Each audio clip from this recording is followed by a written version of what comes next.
Lapels are the folded flaps of cloth on the front of a jacket or coat, and are most commonly found on formal clothing and suit jackets. Usually they are formed by folding over the front edges of the jacket or coat and sewing them to the collar, an extra piece of fabric around the back of the neck.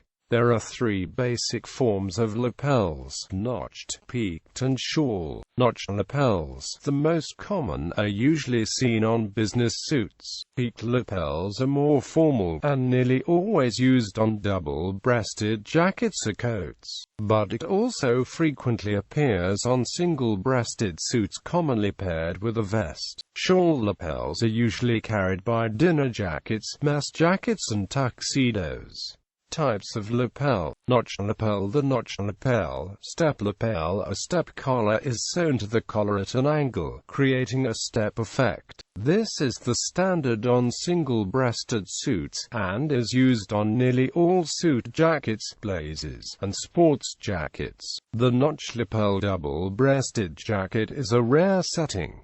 The size of the notch can vary, and a small notch is called fish mouth. This was the first type of lapel to appear. Peaked lapel. A peaked lapel, double-breasted style lapel. A pointed lapel is the most formal, featuring on double-breasted jackets, all formal coats such as a tailcoat or morning coat, and also commonly with a tuxedo. In the late 1920s and 1930s, the single-breasted peaked lapel jacket was considered a very stylish design. The feature was carried into day clothing by the increasing popularity of the peaked dinner jacket. The ability to cut peaked lapels properly on a single-breasted suit is one of the most challenging tailoring tasks, even for very experienced tailors. Shawl lapel. The shawl lapel, roll collar, or shawl collar is a continuous curve. Originally seen on the Victorian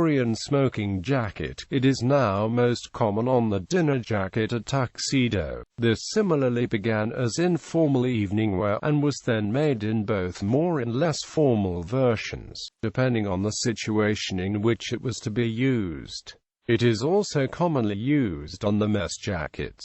Lapel features. Lapels have a buttonhole on the left, which is intended to hold a boutonniere, a decorative flower. These are now only commonly seen at more formal events.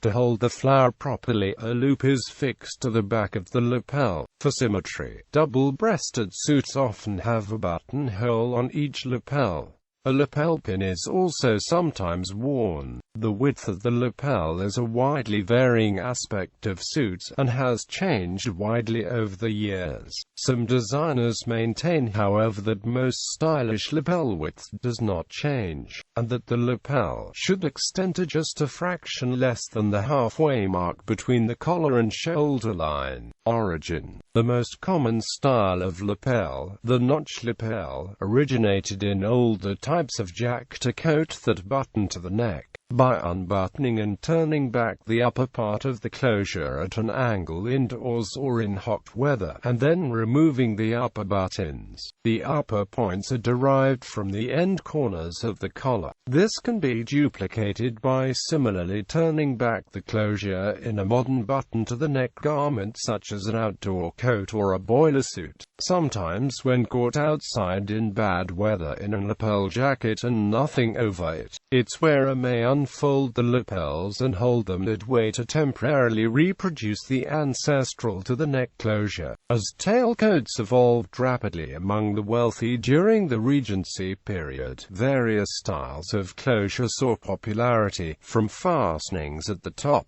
the middle, or even hanging open. The turned-down collar, popular on earlier garments like the frock, was succeeded by long lapels folded down to below the waist. Invariably, there were long rows of buttons down the front, most of which did not fasten. In fact, even into the late Victorian era, all frock coats had a long row of buttonholes on the lapel, long since obsolete. As buttoning styles changed, the loosely folded front of the coat correspondingly shifted shape, and the V then formed by the meeting of the fold and the collar continues now in the traditional shape of notched and peaked lapels, both of which originate from that period. Once double-breasted frock coats were established, lapels were sharply creased and the form was more static, varying only in details such as height, since they were buttoned nearly to the neck by the Edwardians,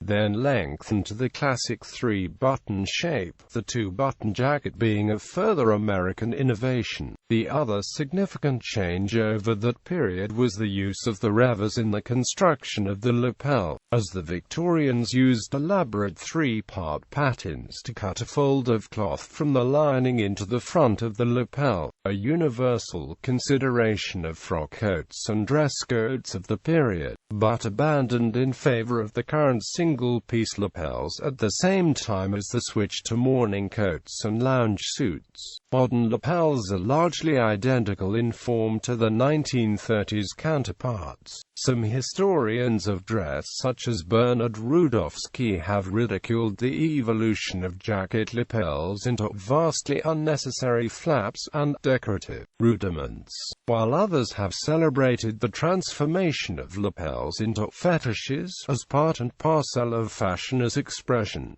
Lapelless jackets, though less common among men's suits in the West, other jacket styles feature no lapels. Jackets with mandarin collars, also called stand collars, band collars or choker collars, include Nehru jackets and various military dress uniforms, such as the British Army and US Marine Corps. Turn-down collars, also called Prussian collars and ghillie collars, were once common on military uniforms and on the Mao suit. Bibliography. Antoniavani, Nicholas. The Suit, A Machiavellian Approach to Men's Style. HarperCollins. ISBN 978-006-0891862. Flusser, Alan. Clothes and the Man. The Principles of Fine Men's Dress. Villard. ISBN 0394546237. Retrieved 20 September 2008. Flusser, Alan. Dressing the Man, Mastering the Art of Permanent Fashion. HarperCollins. ISBN 006-0191449. Rudofsky, Bernard. A Clothes Modern. Paul Theobald. Wife, A. The Modern Tailor Outfitter and Clothier.